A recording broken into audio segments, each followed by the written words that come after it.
Make sure that the load on a trailer is properly secured, and bear in mind, not just secured when it's stationary and you're tying up the load, but also at speed where the wind speed may put pressure onto the load and displace it.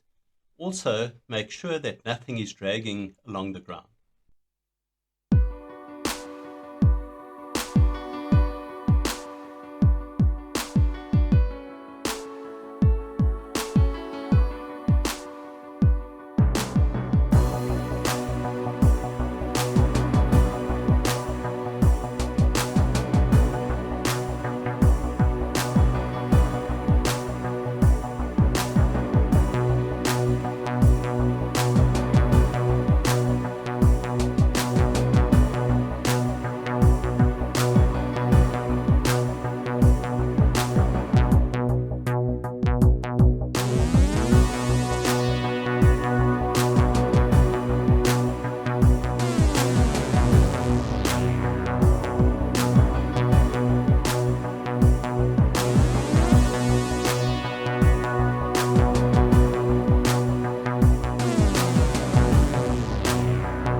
Please like, subscribe, and get notified.